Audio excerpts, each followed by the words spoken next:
Cheers and salutations. Welcome one and all to Americans Learn, where we get our learn on. And today, we have ourselves a fun video to check out. It is once again from Eastory, and a title of this video is called Eastern Front Animated 1941. So for all of our viewers and subscribers, we have been reading in the comment section below, and apparently all of you like us checking out this channel. I think it's important for us to understand all the various aspects and battlefronts from every single major war that took place on this planet we call Earth, and understanding the history and tactics behind it all. So if there's anything else that all of you would like us to check out in the future, your contribution, your commentary in the comment section below would be fundamentally important. So please give us your feedback. We do greatly appreciate it. So until then, what you can do is in the description box below, the original link to the content creator can be found. Let's all support all those who help out, inform, and tell history and enlighten us of events that took place in the past. Sorry for that stutter. And help basically help impact and build our future. So, or our current timeline. So there you go. I was trying to say something nice, but I think I stuttered and stammered all over the place. So enough of me talking. Let's get our learn on and check out Eastern Front Animated 1941 in a 3, a 2, a 1.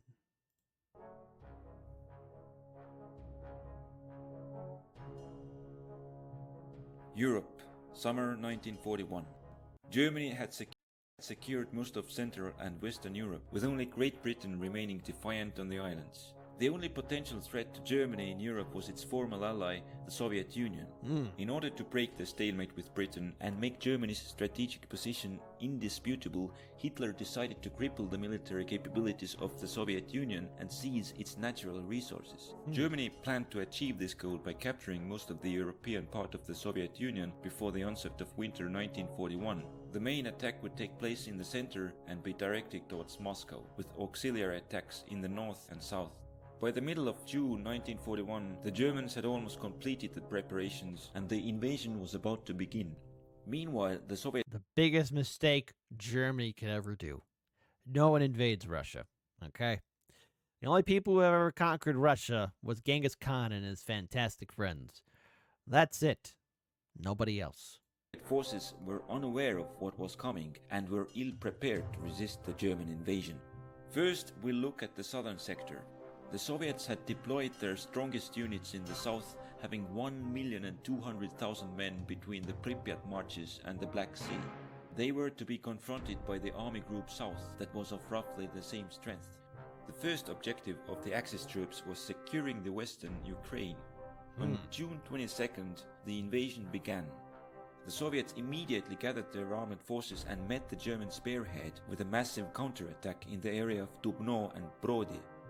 But due to the lack of combat readiness of the units involved, it failed, and the Soviets lost most of their tanks.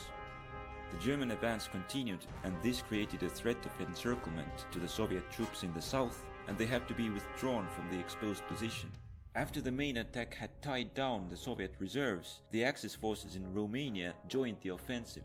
The main spearhead now made a dash towards the east, and this made Soviet command think that the main German effort was directed towards Kiev. However, the Germans had stuck to their original plan and turned south. When the Soviets realized the German intentions, it was already too late to withdraw their forces, and the Germans encircled and destroyed many of the Soviet formations near the town of Uman. The Soviets now abandoned western Ukraine and retreated to the eastern bank of the river Dnieper. They deployed the first wave of freshly mobilized troops to establish a strong defense on the river line and also cling to the port of Odessa. At the same time, operations were being carried out in the north, where 1.5...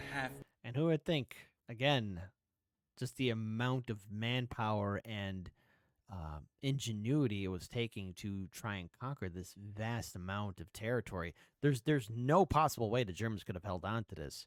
And now, of course, what was going on is that Germany was running out of oil and resources to fund their war machine. And look, I'm a big fan of science fiction and, alternate futures, all that kind of stuff. But there's one genre of the alternate history that I just find completely lazy, and that is, what would happen if the Germans won World War II? like, no, no, I'm sorry. It's just, that was never going to happen because while we all know that the Germans had the Luftwaffe and the Blitzkrieg and the Kriegsmarine, you know, what people tend to forget or overlook is the Germans were also being supplied by horse-drawn freaking carriages. No one talks about that. That was they weren't going to win. They were never going to pull it off. I just find that kind of alternate history to be very boring and extremely lazy. What would the world be like if the Axis powers won? It would suck. There, simple answer. One and done. It would really, really suck. Million German soldiers from army groups north and center were facing 1,000,000 Soviet soldiers. In the beginning of the invasion, the Army Group Center was to encircle Soviet forces at the border and then advance towards Smolensk and Moscow. Meanwhile, Army Group North was to advance directly towards Leningrad, threatening to trap the Soviet forces between them and the sea. On June 22nd, the Germans attacked. The Soviet Western Front was deployed forward, and during the first days of the war, the German forces encircled most of its formations near the towns of Bialystok and Minsk. In the Baltics, the Soviet counterattacks were defeated in the Battle of Raseiniai, and then they attempted to pull back and establish a defensive line on Daugava River. But the Germans reached the river before them and pushed onwards, threatening the Soviet units in the west with encirclement. At the same time, Army Group Center had finished encircling the Soviet Western Front, and its infantry units began to reduce the pockets, while its armored forces advanced eastwards almost unopposed. The Soviets attempted to plug the gap by deploying most of their pre-war reserves to counter them, but it was not enough, and as the German offensive continued, their armor broke through the Soviet lines and trapped these units near Smolensk. By that time, the first wave of Soviet mobilization was complete, and the Soviets used these formations to block further German advance and attempted to free the encircled troops. However, the performance of these newly created units was lackluster, and they were unable to liberate the pocket. The Germans managed to close it up and eliminate it. The Germans had gained the upper hand in the central part of the front, and now they were faced with two options. They could continue the push towards Moscow immediately, or secure the flanks of Army Group Center first and then continue the offensive eastwards. They decided to do the latter, and the armored formations of Army Group Center were sent to aid neighboring army groups. During this time, battles had been raging in the north, where army groups If they were able to do that, they probably could have maybe delivered a blow to the Soviets, but I don't know if they'd quit. Now, there's one thing about the Soviets during this time. Extremely, extremely stubborn. And old Zhukov wasn't going to allow that to happen. For those who don't know Zhukov, well, he was in this, let's just say he's part of that elite group of people that would walk into Berlin for a simple stroll. Okay? Zhukov is, you might have also know that name if you saw the film Death of Stalin. And let's just say Zhukov knows how to keep it fancy and fashionable. Group North had failed to pull out large encirclements, and their progress was slowed down by the Soviet counterattacks and bad infrastructure.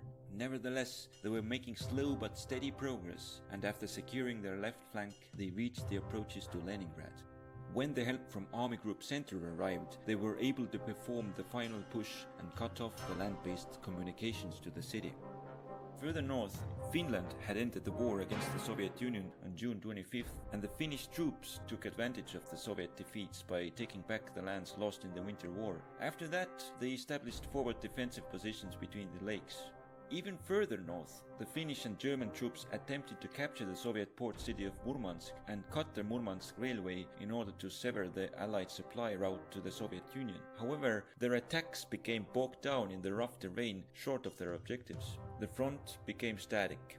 Meanwhile, the other armored units of the Army Group Center were sent to help Army Group South. The Soviets had anticipated that the Germans would continue their attack towards Moscow and concentrated their troops on this direction, which allowed the German armored formations to push back the weaker Soviet units on their southern flank. The German advance southwards forced the Soviets to abandon their forward positions in the Pripyat marshes to shorten their line. In Ukraine, the Soviet troops were occupying a strong defensive position, with their flanks resting on the Dnieper River in the west and south and the marshes in the north. Yet the panzers from Army Group Center were bypassing the marshes from the east and advanced into the Soviet rear. The Soviets thought that the German spearhead was overextended and could be contained. However, unbeknownst to them, the armored formations of the Army Group South had secretly crossed the Dnieper from the south into a German breachhead and now broke through towards north to link up with the spearhead. As the groups met, most of the Soviet units in the central Ukraine became encircled. 750,000 men were trapped in the pocket. When the pocket had been liquidated, the Soviet forces in Ukraine had been severely weakened. After these operations, the flanks of Army Group Center were secure, but now the Germans didn't have enough time to reach the objectives set in the beginning of the campaign, and they... Now here comes the Soviets' biggest weapon. Old Man Winter, and the Germans were ill-prepared, as well as their adjacent allies. There was some forces donated from Italy. There were some forces donated from, surprise of all people, Francisco Franco's Spain. There was also other nations that contributed as well. But the thing is, they weren't ready for winter because most of the German units, well, didn't have winter-issued clothing. And that's something you have to deal with, especially in Russia. And how do I know how cold Russia is? Well, I had a family member a long time ago who served in World War I, my great-grandfather. He was part of that Polar Bear American Expeditionary Force there. And through accounts from my grandpa telling my great-grandfather's story, he said it was extremely cold and it played a huge role in even, well, causing some damage amongst some of his former comrades through frostbite, and just how ill-prepared all of them were, even though they were issued with winter clothing, because those Soviet winters were just brutal. And the Germans are going to be dealing with Old Man Winter. Decided to go for more limited goals. In order to reach them, they began a full-scale attack along the whole front.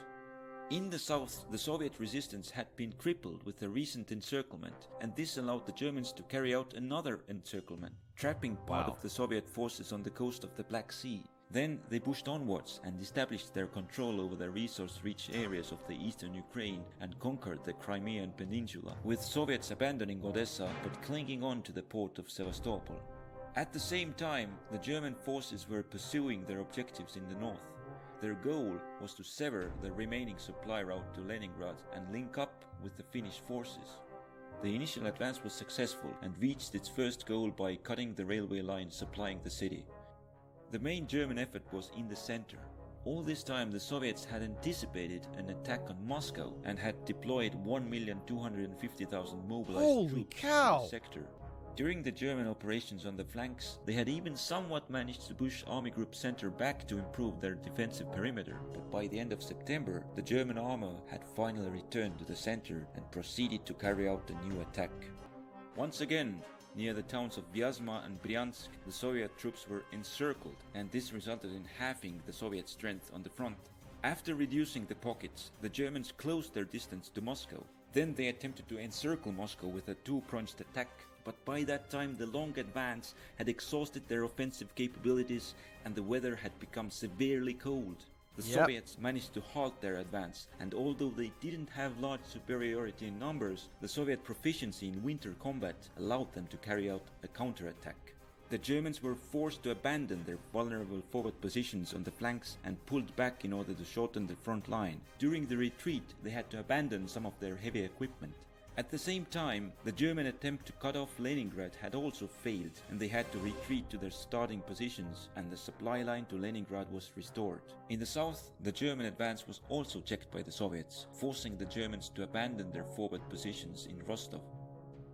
The first year of the war was over. The Soviets had stopped the Germans far from their initial goals, but at a great cost to their own military capabilities. The Red Army had been decimated, and it would take a year or more to fully rebuild and re-equip the army. The Germans wanted to use this window of opportunity and were sending most of their available forces to the Eastern Front to deliver a knockout punch in the following year. 1942 would be the decisive year of the war. Well, shoot. Shout out again to Eastery. Look, it's able to keep the narrator Number one is informed, knows what he's talking about, and number three, keeps me at the edge of the seat too. I mean, we know how this all plays out, especially in 1942 when, well, the Axis powers get the big brain idea to go to Stalingrad. There's gonna be a guy named Vasily Zaitsev that's gonna go German officer hunting, as well as a whole bunch of other Soviet heroes will step up, including a man who we will soon probably hear of, probably in Eastory, is a man who goes by the name of Zhukov. That's right, Zhukov. So there's going to be tales of heroism, tragedy, triumph, victory, and defeat. But there's one thing you don't do. If you're not Genghis Khan and his fantastic friends, you don't invade Russia. You just don't do it. It's one of those things that you just don't do. When you open up the big old book, it says don't invade Russia. Just not it's not a big brain idea. So until then, everyone that's watching, if this is the kind of content you like, or if there's more videos that cover the war between the Germans and the Soviets during the Second World War, please type in the comment section below. Give us your feedback. We would like to hear from all of you, but also please support the original content creator. That link is in the description box below. It's the right thing to do. So be a hip, cool cat and support the original content creator. We do that for all of our videos for Here for American Learns because it's important for us to get our learn on. I mean, let's be clear here. The History Channel isn't teaching us anything. Society isn't teaching us anything. So let's support those that help share history and enlighten the world, no matter how bleak it is. Let's all do our part. So support the original content creator, and I'll see all of you on the flip side. Please take care and stay warm. Really, no, seriously, stay warm. It's starting to get cold outside.